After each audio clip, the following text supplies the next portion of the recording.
엄마는 무당도 아닌데 귀신을 떼어내는 방법을 안다. 저는 오래전에 귀신을 본 적이 있습니다. 그 밖에 송금의 신기가 있다 하여 가끔 희한한 일을 겪기도 합니다. 지금 하려는 이야기는 오래전에, 지금은 돌아가시고 안 계신 외할머니와 어머니, 그리고 나에 대한 이야기입니다. 할머니가 얼마 전부터 갑자기 편찮으시다고 어머니께서 말씀하셨다. 할머니는 둘째 이모님 댁에 계셨는데 연세가 90에 가까우셨다. 연세에 맞지 않게 정정하셔서 매일 담배 한 갑과 막걸리를 즐기셨고 내가 찾아뵈면 손주놈 왔냐고 미소로 반기시곤 했었다. 그리고 할머니는 개를 좋아하셨는데 그 유전으로 인해 후손인 우리들도 모두 개를 좋아한다. 여튼 할머니는 조그마한 개를 방에서 기르셨었다. 그런 할머니가 무척 편찮으시다는 거다. 그래서 나는 이제 돌아가시려나 보다 라고 생각을 했는데 어머니 말씀은 그게 아니었다. 나는 이제 귀신보다 더 무서운 경험을 하게 된다. 어머니는 독실한 불교 신자이셨고 반스님이라고 불릴 정도로 불심도 깊어 웬만한 스님들은 어머니에게 공부 비교가 되지 않았었다. 어머니는 사수도 독학으로 공부하셨고 귀신을 쫓는 공부도 하셨었다. 어머니 말씀으로는 할머니가 전혀 거동은 못하시고 밤마다 식은땀을 흘리시며 끙끙 앓기만 하신다는 거다. 그런데 어느 날 할머니가 어머니에게 하신 말씀은 충격적이었다. 밤에 잠을 자면 꿈속에 어떤 미친년이 저 방구석에 쪼그려 앉아서 나를 째려보고 있어. 그 미친년이 나보고 자꾸 어디를 가자는 거야. 어머니는 할머니 방의 거리를 떠돌던 귀신이 들어왔고 그 귀신이 나가지 않고 버티고 있으며 할머니를 데려가려고 기다리고 있다는 것이다. 그리고 그 귀신은 혼자 스스로 들어온 게 아니고 얼마 전 이문에서 나무를 들여올 때 그 나무에 붙어서 들어왔다는 것이다. 읽고 어머니는 이모님에게 확인해보니 이모부가 나무로 된 가구 하나를 누가 주기에 얻어왔다는 것이다.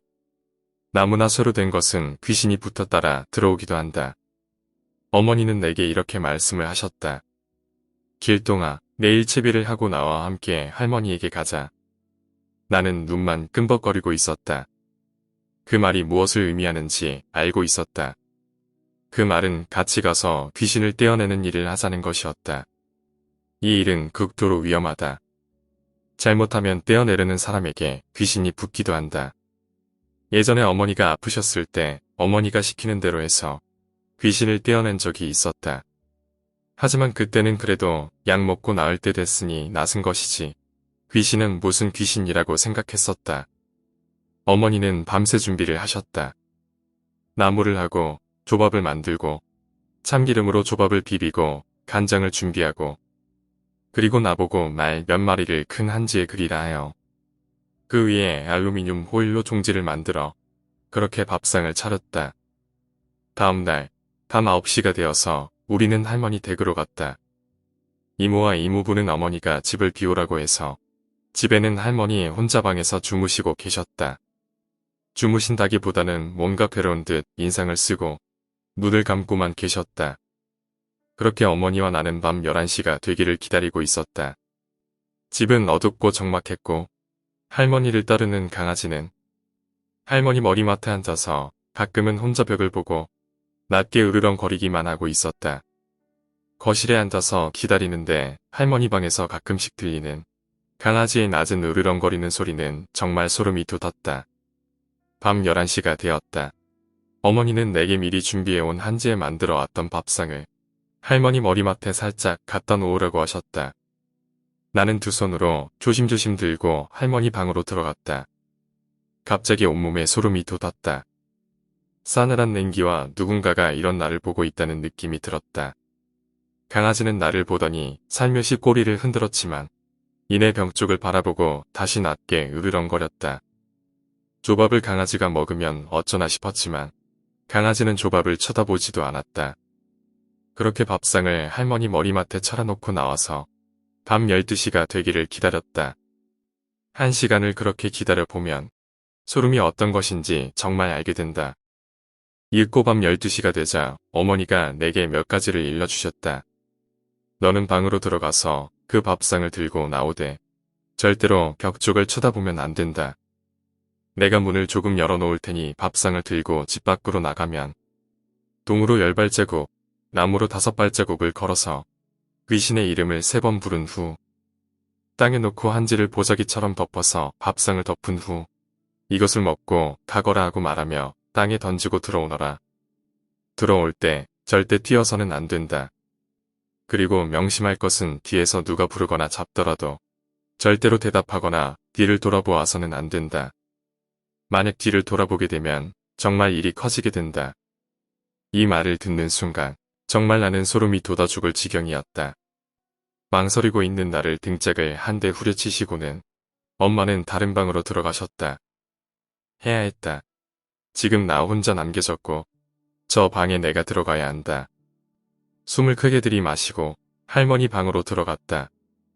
할머니는 내내 진땀을 흘리시며 주무시고 계셨고 강아지는 할머니 옆에 누워 있었다. 강아지가 나를 보고 꼬리를 흔들었지만 나는 진땀을 흘리고 있었다. 할머니 머리맡에 있던 밥상을 들었다. 한지 한 장 위에 놓여 있어서 판판하게 양손으로 잡아당기면서 들어야 했다. 그리고 방을 나왔다. 신발을 신고 현관문을 나가 어머니가 말씀하신 대로 방향을 계산한 후 귀신 이름을 3번 말하고 이것을 먹고 가거라 하고 말하며 밥상을 내던졌다. 그리고 뒤돌아섰다. 순간 뒤에서 사람 인기척이 느껴졌다. 실행하기 전에 혹시 사람을 마주치면 어쩌냐고 어머니께 여쭤봤었는데 신경 쓰지 말고 그냥 하라고 하셨다. 사람들이 쳐다보면 쪽팔리겠다고 생각했었는데 막상 하다 보니 그 공포감이 엄청나서 지나가는 사람이라도 만났으면 좋겠다는 생각이 들었었는데 누군가가 지나가는 건가라고 생각을 하니 마음이 조금 편해졌다. 그리고 그 순간 쪽팔림도 들었다. 그래서 누구지 하고 뒤돌아보려는 순간 갑자기 온몸에 소름이 돋고 머리가 서고 몸이 덜덜 떨리기 시작했다. 내 근처에 사람이 있으려면 내가 이미 현관문을 나섰을 때 주변에 다가오는 사람이 보여야 했다. 좌우측으로 골목길에는 사람이 들어오지 않았었는데 고개도 돌리지 못하고 얼어붙어 있는데 뒤에서 계속 부스럭거리는 소리가 들렸다. 나는 정말 입을 다물고 천천히 발을 끌면서 현관문을 열고 집으로 들어왔다. 집으로 들어오자 기다리고 계시던 어머니가 이내 현관문을 쾅 하고 닫으셨다. 온몸에 땀이 나고 몸이 떨리는 게 오한이 온 것 같았다. 어머니는 나보고 잘했다고 하시고는 오늘은 여기서 자고 내일 아침에 돌아가자고 하셨다. 나를 끌고 다른 방으로 들어가셨다. 그렇게 밤이 지나고 아침이 왔다. 나는 거실에서 부스럭거리는 소리에 잠을 깼다. 어머니가 누군가와 이야기를 나누는 것이었다. 놀래서 거실로 나가보니 할머니가 배가 고프시다고 밥을 하시겠다고 쌀을 씻고 계셨고 어머니는 그런 할머니를 옆에서 웃으시면서 돕고 계셨다. 할머니는 지난밤에 잠을 자는데 꿈속에서 그 미친년이 밥을 개걸스럽게 먹고 있었다고 한다. 그러더니 말을 타고 밖으로 나가더라는 것이다. 그리고 아침이 되어 일어나니 너무 배가 고프기도 했고 손주 놈이 왔으니 밥을 해먹이려고 식사 준비를 하고 있었다는 것이다. 몸도 가벼워지고 아픈 게 멀쩡하게 나았다고 하신다.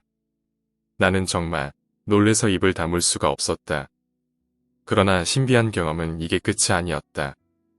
할머니는 그렇게 내가 살려드렸지만 몇 달 후 고령으로 결국 돌아가셨다. 돌아가실 때는 정말 몸 아픈 곳 없이 편안하게 돌아가셨다. 그렇게 장례를 지내고 49제 때 어머니가 우리 형제들에게 말씀하셨다. 49제에는 돌아가신 홀령이 생전에 살던 집으로 마지막으로 온단다. 그때 후손들이 자고 있으면 크게 실망하고 재산을 거두어서 가버리는 경우가 있으니 오늘은 할머니 댁에 가서 밤을 새야 한다. 그렇게 또 할머니 댁에 가서 밤을 새게 됐다. 할머니가 애지중지하시던 강아지는 할머니가 누워 계시던 자리에 주둥이를 받고 꼼짝도 안 하고 있었다. 어디에도 할머니가 안 계시니 쿨이 죽어 끙끙대고만 있었다. 그나마 할머니의 퇴치를 느낄 수 있는 곳에 누워 할머니만 그리워하고 있는 눈치였다. 어머니는 거실에 계셨고 나는 방에, 그리고 형들은 다른 방에서 몰래 자는 눈치였다. 얼마나 됐을까? 새벽 1시가 됐을까? 갑자기 강아지가 난리가 났다. 방에서 거실로 뛰어나온 강아지는 마치 할머니를 만난 것처럼 한쪽을 보고 꼬리를 흔들고 짖고 끙끙대고 난리가 난 것이다. 이리 펄쩍 저리 펄쩍 뛰며 오줌까지 지리고 뒤집어지고 배를 까고 누워서 꼬리를 흔들고 난리를 피우더니 갑자기 강아지가 픽 쓰러졌다. 우리는 이 사태에 대해 정말 뭐라고 말해야 될지 멍해서 보고 있었다. 어머니가 말씀하셨다. 네 할머니가 오셨나 보다. 그런데 그렇게 애지중지하시던 강아지랑 노시더니 아마도 강아지를 데리고 가셨나 보구나. 그런데 30분을 그렇게 강아지가 숨이 넘어가서 뻗어 있더니 갑자기 깨어났다. 깨어난 강아지는 이내 또 풀이 죽어 끙끙대더니 다시 할머니 방으로 가서 할머니가 계시던 자리에 가서 코를 박고 누워버렸다. 할머니는 오셔서 강아지랑 30분 동안 노시다가 다시 강아지를 돌려보내놓고 자손들을 마지막으로 보시고 사시던 집을 마지막으로 둘러보시고 그렇게 가신 거였다. 갑자기 나는 알 수 없는 슬픔과 가슴에 맺힌 그리움이 터져 울어버렸다. 지금도 할머니 생각을 하면 정말 못 견디게 보고 싶어진다. 언젠가는 뵐 날을 기다리고 있습니다. 오늘 이야기는 여기까지입니다. 오늘 이야기가 재미있으셨다면 구독과 좋아요, 댓글 부탁드립니다. 댓글은 저에게 큰 힘이 됩니다. 감사합니다.